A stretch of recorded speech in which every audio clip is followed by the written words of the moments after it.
अधिक मास पुरुषोत्तम मासातील कमला एकादशी असल्यानं पंढरपुरात जवळपास 2 ते 2.5 लाख भाविक दाखल झालेत। विठ्ठल मंदिरात पहाटेपासूनच भाविकांची मांदियाळी दिसून येते। सर्वत्र पांडुरंग हरी वासुदेव हरीचा जयघोष ऐकायला मिळतोय। तर याचाच आढावा घेतलाय विठ्ठल मंदिरातून आमचे प्रतिनिधी संतोष कुलकर्णी यांनी।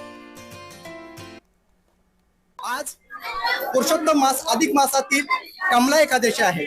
आपण पाहत असाल हे विठ्ठलाचं सावळं रूप आहे आणि विठ्ठलाचं सावळं रूप पाहण्यासाठी त्याचं दर्शन घेण्यासाठी पहाटेपासूनच मंदिरात भाविकांची मांदियाळी दिसून येत आहे।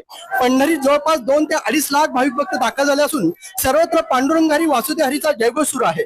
वारकरी संप्रदायात वारीला आणि एकादशीला अनन्यसाधारण महत्व आहे आणि ही जी आजची एकादशी आहे ती अधिक मासातली असल्यामुळे हिला खूप महत्व आहे। कारण अधिक मासातील एकादशी दिवशी पांडुरंगाचं दर्शन घेतल्याने दुप्पट तिप्पट पुण्य मिळतं अशी धारणा आहे। विठ्ठल दर्शन घेऊन बाहेर आल्यानंतर भाविकांच्या चेहऱ्यावरून जो आनंद ओसंडून राहतो तो आनंद हेच सांगून जातो, माणसाने किती जरी प्रगती केली तरी खरे सुख, शांती, समाधान, आनंद हरिभक्तीत आहे, विठ्ठल चरणी आहे।